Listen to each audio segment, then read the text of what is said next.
Saturday morning, September 12th. This is the first meeting of the Acushnet Lake Street Improvement Committee. My name is David Warner, Selectman, and thank you all for being here. Is there a motion to call the meeting to order? Is there a second? All in favor? The meeting is now called to order. Just as a reminder, we are subject to open meeting laws, and this meeting is being audio and videotaped and will appear on Channel 18 and also our YouTube channel. Well, first of all, thank you all for being here. I'm really excited about this project, and I know all of you have a real interest in improving Lake Street, making it safer, making it a better experience for the residents here, both young and old. And I think the common thread is, what I've heard from people is, wow, I used to come here when I was a kid, and I'd like to see that for my kids or grandkids or next generation. So this is really exciting stuff. We've got, why don't we just go around the horn and just do quick introductions, your neighbor, what your interest is, so on and so forth. So again, David Warner, I'm a member of the Board of Selectmen. I'm Marilee Kelly, I'm the conservation agent in town. I'd like to see something happen with the weeds. Gary Copper, I'm on the police department. I'm also a resident who lives on the road. How you doing? Mike Madden. I'm also in the police department. I'm also on the park board. Just interested in keeping the place convenient. My name is James Gamache. I'm a lifelong resident of Acushnet. I live on the lakes and lived on the lake for 47 years. I'd like to see it cleaned up. Brian Newby, also lifelong resident of Acushnet and live on the lake. And just remember, as a child, being on the beach and just like to see everybody else get to use a beautiful spot. I'm Scott Daggett. I live here in the town. I'm a civil engineer. I have a great interest in keeping this pond clean. I remember swimming in it, and I fish it weekly. I'm an avid fisher. Great, thanks. So, I think all total with staff like Pam Labonte and Dan Menard, Jim Merritt, Henry Young, we've got a number of town hall employees who are committed to the effort. And so, also another number of other residents who couldn't make it here today. So I think all total, all in, we've got close to 14 people. In my view of this effort, this is your committee, not mine. My job as a member of the board and sort of ex officio chair is to help provide the guidance and the resources that we need. And I can tell you my colleagues, Mr. DeRoche and Chairman Gasper, are committed to this effort and see this as a good thing. And so I wanted to throw this out for idea just to kind of keep things organized with so many people that have kind of in my mind have broken it down to three categories. One is the public safety and neighborhood impact. And we've got Officer Copper and Officer Matt and Eric DeLuda, who's on the fire department. So I was thinking you guys might be natural fits for that, to take that on, whether it's looking at improved guardrails, delineating crosswalks, lighting for the parking lot, and the things we need to do, better signage, and what the rules are. Do we need video camera? I don't know. You know what I mean? So I'm just throwing that out there. So Mike and Gary, if that's something you would be willing to serve on, and then what I'll do is I'll help get organized, and then basically we'll leave it to you guys to come up to work with Dan and Henry and whomever you need to come up with a game plan on how to deal with what you see as some vulnerabilities here on the safety side of it. So that would be great if you guys would do that. Then we've got the obvious, which is the different conditions of the lakes and some of the other ponds. I view it the water restoration and nutrients. It's all well and good if we're able to get things up and running and cleaned up, but if we don't have a routine maintenance schedule, then kind of spinning our wheels. Obviously, we've got to keep in the back of our mind the relationship with the city of New Bedford. I've got some documents, memorandum of understanding, a draft that they've essentially given us a green light to move forward with a plan. They want to be in the know, but ultimately, maybe our goal is to take full ownership of this. We'll park that for now. I don't want to see that get in the way of going forward with the game. And so Scott, would you like to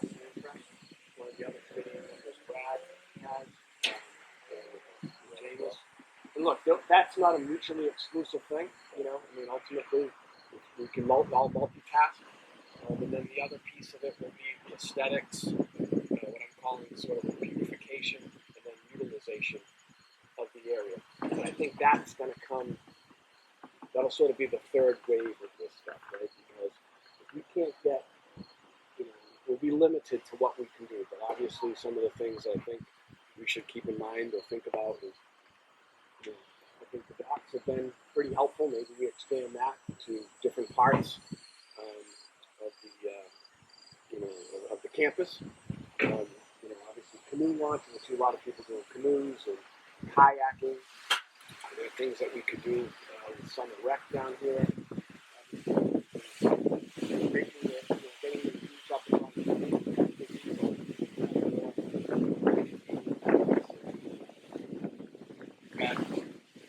Untapped potential here in the non-COVID world to really do stuff.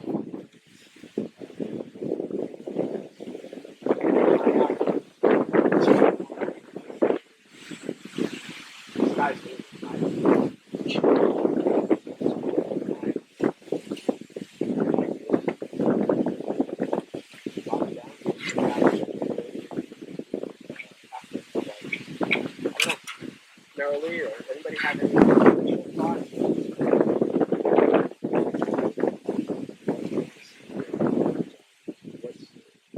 What do you think you can do with some of this stuff here?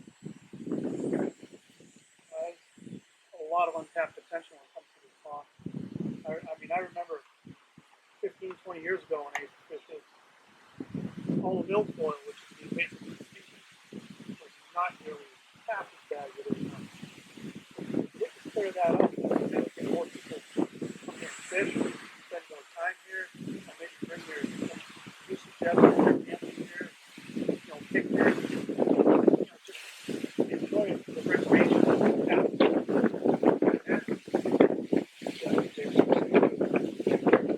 I know this is residential stuff, but some walking trails along the shore. That's where Marilee can come in with conservation and Concom. I think we've got buy-in there. So long as we're not disturbing things, but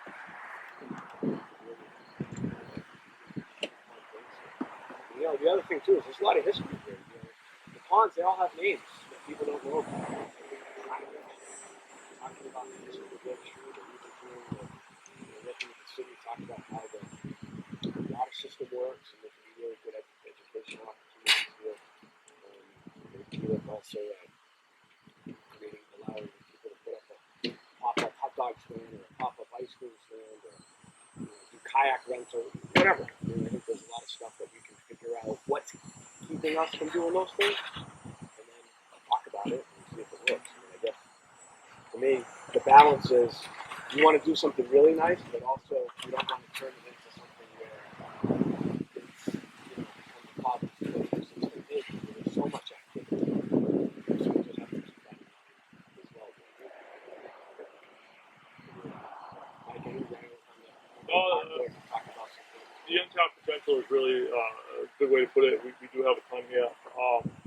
My goal, my vision for it would be once we get everything under control and we start cleaning things up, and as in the park department, we've done a great job over full park. So we can do the staffing to help clean up, keep the maintenance up once everything's in place. I have talked to some Mass Wildlife officials who do the Learn to Fish program.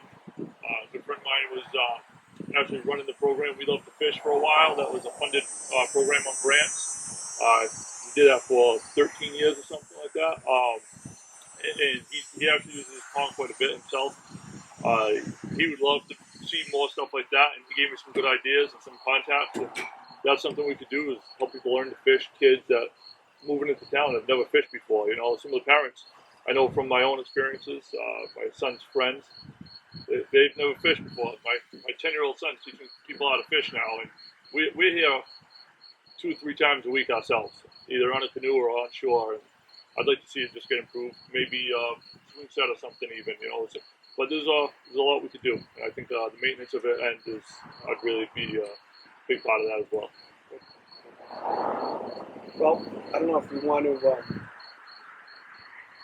maybe just do a walkthrough, just to kind of look at things and if we can do the handheld or we want to do that at that time.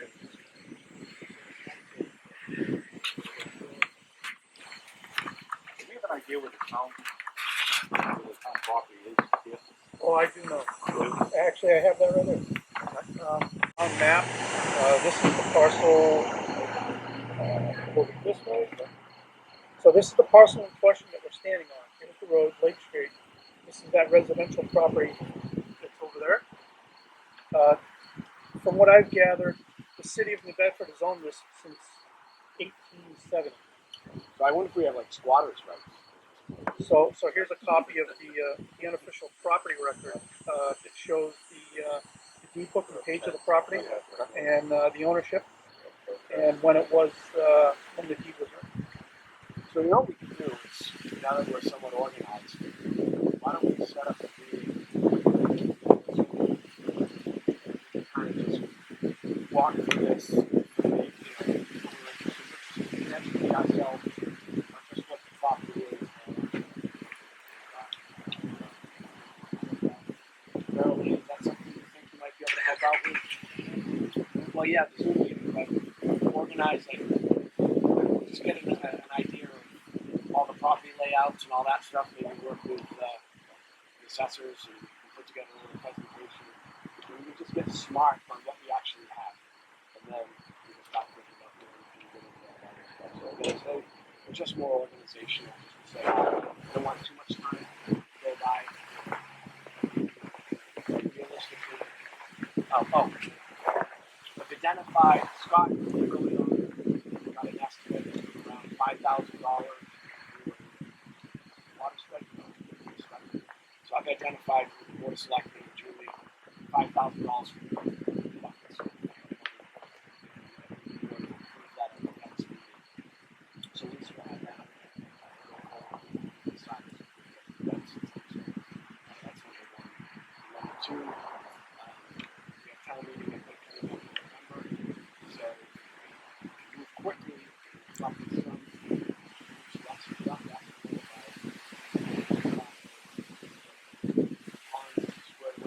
we might have to look at it and say multiple phases.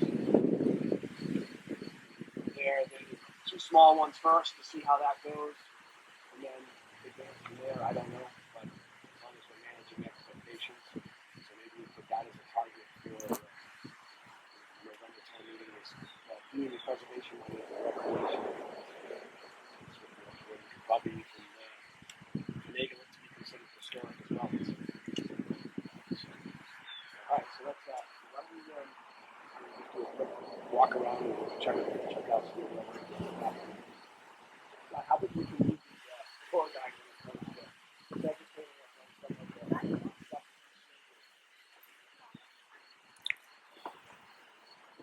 All right. So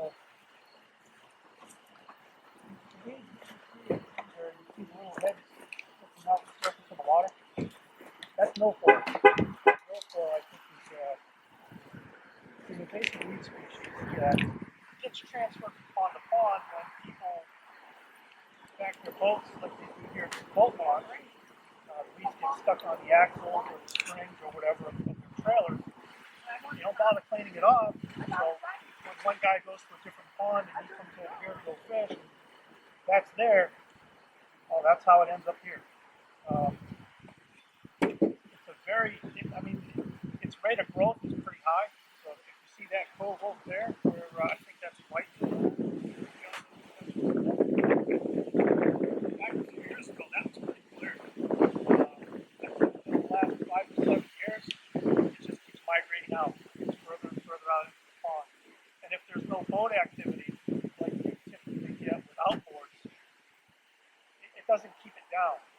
So it just tends to keep migrating. Even in this spot over here, to the left of the dock, about 5 years ago, that wasn't like that.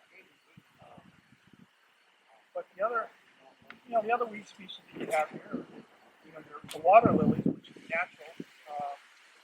That's typical of just about every lake or pond in Massachusetts.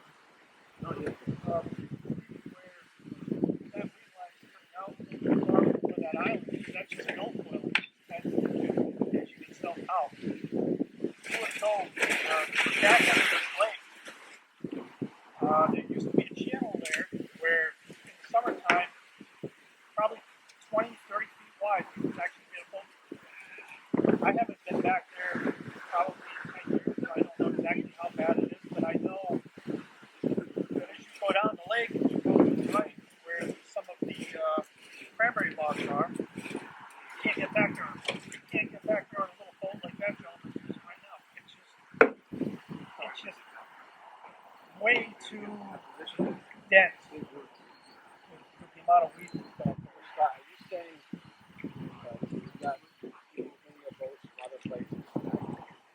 Yeah, so what might be a good Almost like a suggestion? virus, right? Right. So what I've seen at other lakes, like Long Pond, there's signs that are posted that, you know, remind people to please remove the weeds from your trailers so that you don't add to the migration of these bases. And that's, so those are little things that I wouldn't know, and the average person might not know, but maybe signage and some type of cleaning station or something to say, hey. But then also, are you telling me that if there was some more outboard activity, would that be good? Well, the outboard activity is keeping things moving? yeah, the outboard activity is good and bad. The reason why I say it's good is because at the moment it'll keep the weeds at bay. But what typically happens is when an outboard travels through those weeds, then what it does is it cuts the weeds up. And as it cuts the weeds up, it spreads it out. It settles to the bottom and it regrows. So on the short-term basis, using outboards, it's okay. But when we're looking at the long-term health of the lake, it could be detrimental. So, I don't know, Marilee, and I've got to get smart again with bylaws and all that stuff. Like, say, for instance, on that part,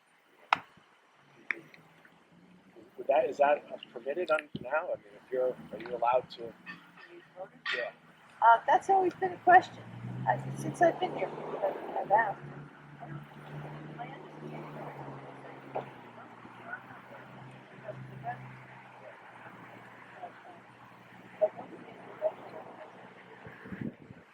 Well, I guess again, we want to look at that, but also we don't want it to turn into you got boats sitting all over the place. So I just think something like that. But it sounds like the more you're able to circulate the water, the better off. I've seen like what your golf courses, solar fountains, keep the water moving.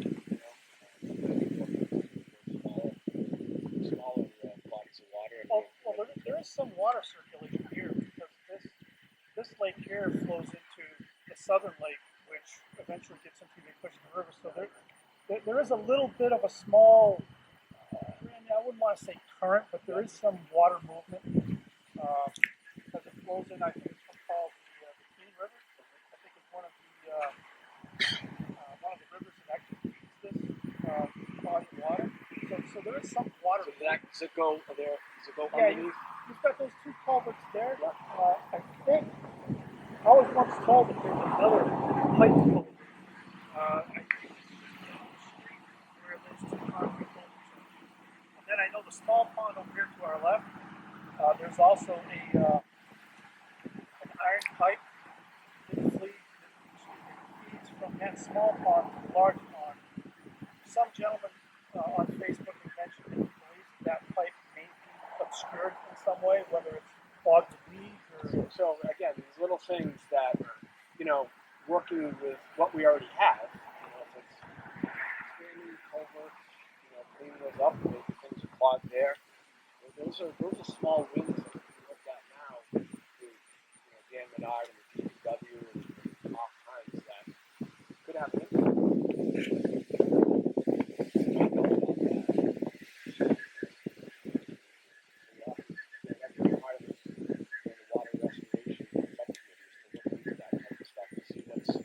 What's there now, and why was it great 30 years ago? I can't imagine the town, having access to all this information apparatus back in the day. We may be better off now, better position now with technology and better science. Just going to get a better understanding of the infrastructure that we already have here. And look at that. So that's good. So, all right, that's good. This is the. Why don't we make our way to the something like that? We can hang out, school there, go to a band here or something like that. I don't know. This is like we may want to look at it and say, well, we need a little extra time. I'd love to see a full phone.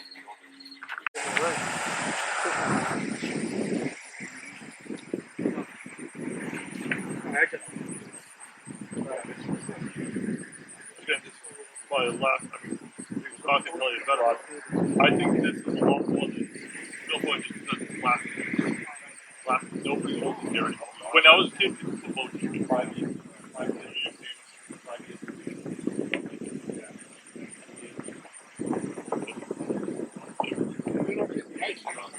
Right. So The ice over the last few years, what happened was it shade, and then the snow would come over, and it would shade everything out.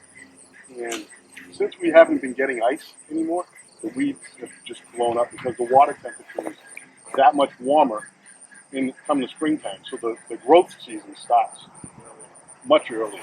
To me, this field screams dedicated canoe launch.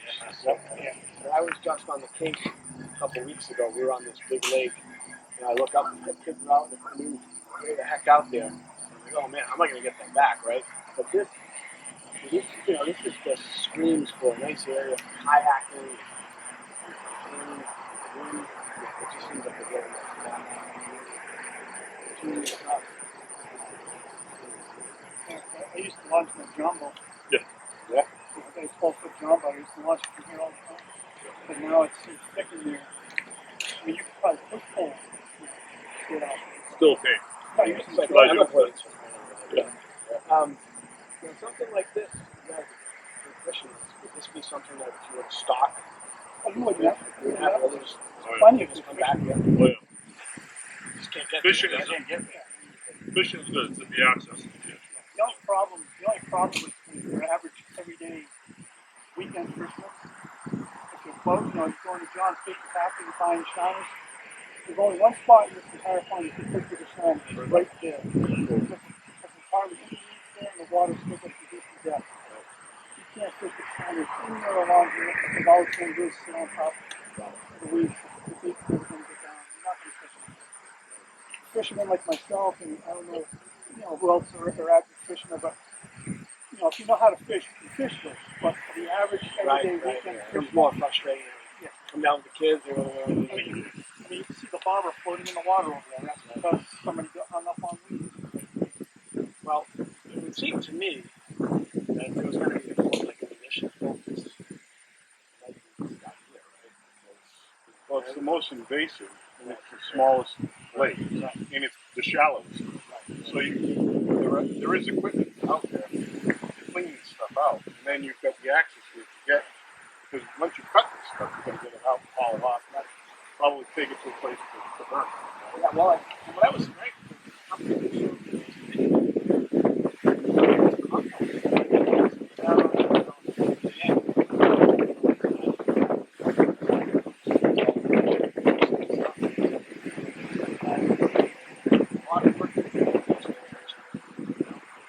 I think that's one. With just being small, I think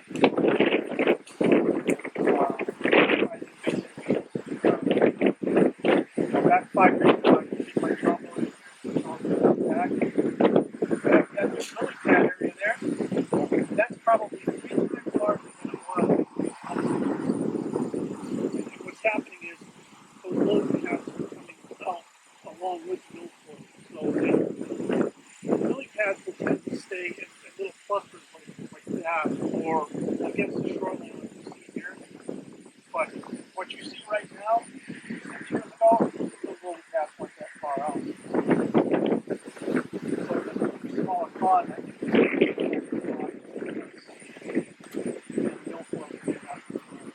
think check out that other one there. So.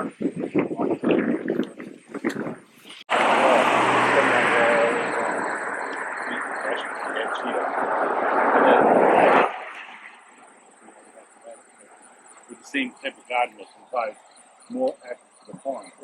The problem, as you see here, is the same thing that happened on there. The weeds are just overtaken. There's limited the spot people can fish there. The idea was to extend it further to give more people access to the pond, so not putting people together.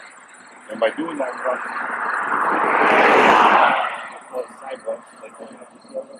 You have to spread out the pocket. If you notice, on a Saturday,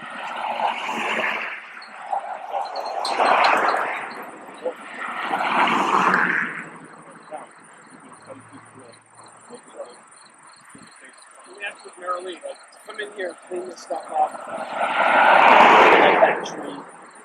extend this with guardrails, at least you have a little bit of water, you know, and That was the idea, to get the kids off the road, Yeah. and also the barrier between the road and actually kids fishing. people come over, they walk. That's good.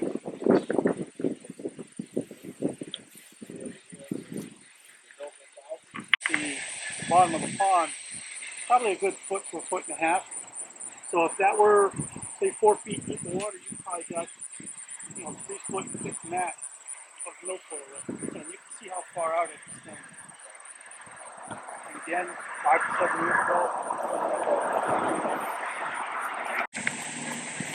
Yeah, you have to remove the reef. I mean, to me, this looks like It just needs to, yeah. because it's so shallow. It's all mud now. It's all mud. All that vegetation. Dredging. Probably need to put a culvert into this lake, well, to get some flow. I mean, for me, if it's shallow, this might be that point looks like how they flood the bogs. Right, right. There could be a little ice day in there. Perfect for that. The only thing is before that, you have to. Right, well, that's water, the thing. yeah. Yeah. So you Yep. clean it up. All right, well, look, here's the deal. We're going to look at this. Flood it.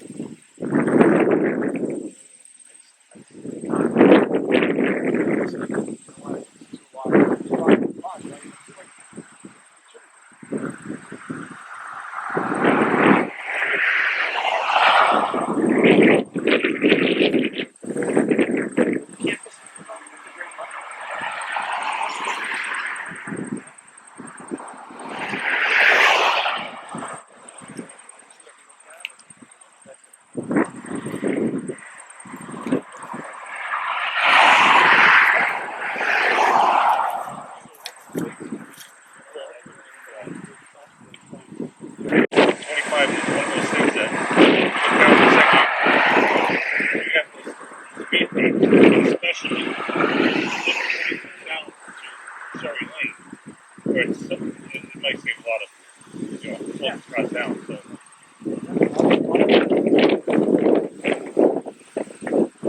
Run the risk. I mean, plowing wise, the issue obviously we have to consider that. It's not going to get it spots.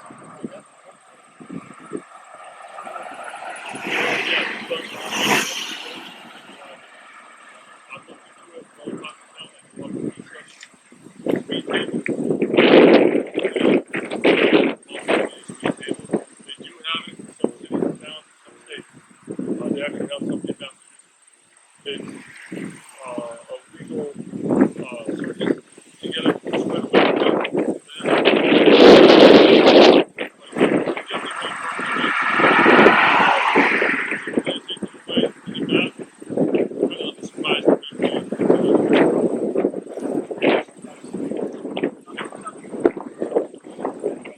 Look, I think this has been really helpful. Helped me get an idea of what we're dealing with.